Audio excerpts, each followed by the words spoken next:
It surprised you how much success they had throwing the ball when you guys dropped 8 the other night? I don't know. Did you count how many times we dropped 8, or did just somebody just say that? No, I didn't sit there and count. There was not 4 or 5 times. There's a few drop 8s, and the things that are glaring to you are the ones that you drop 8, and you get a touchdown. And those are some of those situations that really eat at you, because do you second guess yourself and say, well, you should have brought 6 instead of dropping 8 if they're going to have a chance to throw it up, and the guy's still going to be one-on-one. So there's some things that we got to do a better job of, but they're really, if you add them up, I think there's maybe 10 plays or 8 plays of over 10 yards. The problem is that 3 of them are one's 65 or 70 and one's 55 and 60, and when you really look at those aren't a big structural problem. There's just physically we got to do a better job. Switching gears a little bit, this weekend you get a chance to go see some high school games. How much are you looking forward to getting out and being a recruit? It's obviously another part of the job that you enjoy, but it's also some time that you get to go home at a decent hour and actually get to see your kids awake and some different things like that. Maybe even see a 5th grade football game too. So there's a lot of football games, a lot of other things that you get to do on a bye week that help rejuvenate you and give you a little bit a better spirit and a better fresh mindset sometimes. So that's the great thing about college football. It's the same thing. Once the season ends, you change modes into recruiting mode. Then hopefully you go back to the football mode and go to a bowl game, and you go back to recruiting. So things change up for you, so it keeps it fresh. Did you volunteer to cover the Dublin, Worthington, Hilliard area this weekend? I usually try to, but somehow I got stuck in the Georgia Savannah area. So, there'll be a point in time when I'm lucky enough to get into the Columbus area. So. How's Curtis Grant playing so far? Through 6 games, how do you feel like Curtis Grant's playing? Curtis has done a good job. I mean, he's continued to grow. I mean, we know what Curtis has to do, and sometimes as a coach, you focus too much on the deficiencies of what guys have. But Curtis is really a big part of the heart and soul of who we are and what we do. Good against the run, struggles against the pass, or is that too simple, or is that not accurate? No, I mean, I don't know that's real accurate. I mean, again, it's what we ask guys to do. Still, we try to limit our guys, and sometimes the tough thing about what we do as a defense is you look at guys and you know who you got to put stress on, and just based on their abilities and the things that you're going to do. And some things we're going to put some stress on the defensive front to eat up some gaps and do some things, and then sometimes we're going to put a lot of stress on our corners because we ask them to play some man.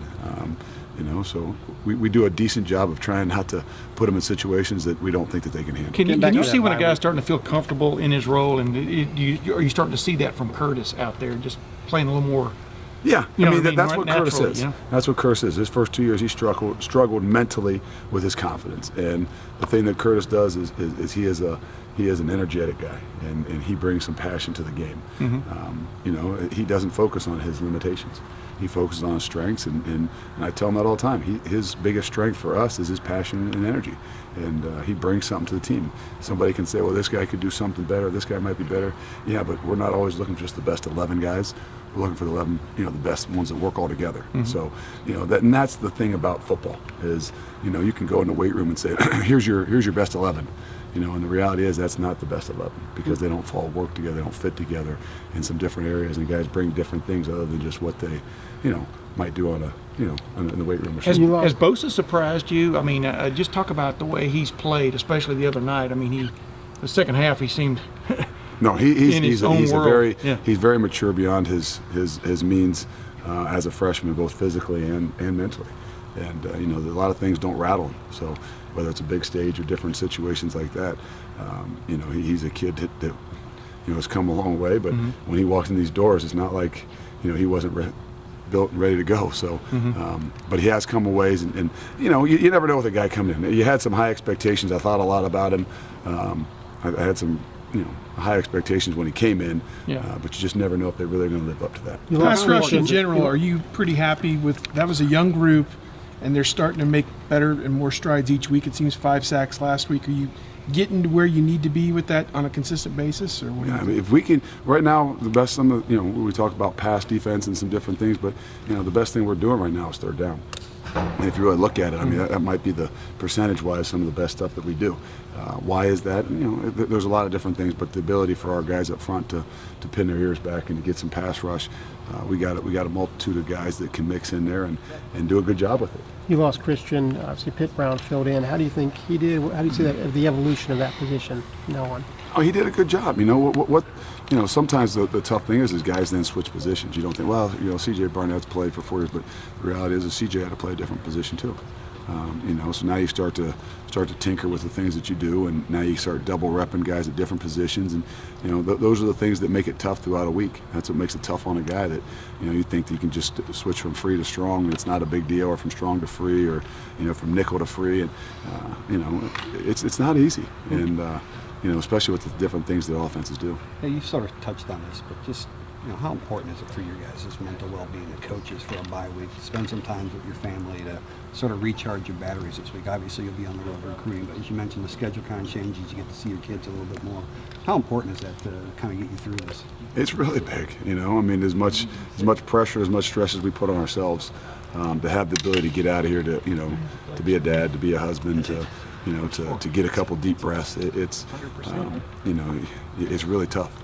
If you're not fresh, it's really hard to focus in and do your best job. And we do. We go hard, just like our kids go hard. And we need them to get away and get a little bit of a rest and see their families and hang out with some of their buddies. And we need to do the same too. So whether you're a 40-year-old or you're a 18 to 22-year-old, a little bit of a break every now and then is really a good thing. How's the Dolphins doing? How's Adolphus doing? Adolphus is a little bit dinged up, but he's continued to come on.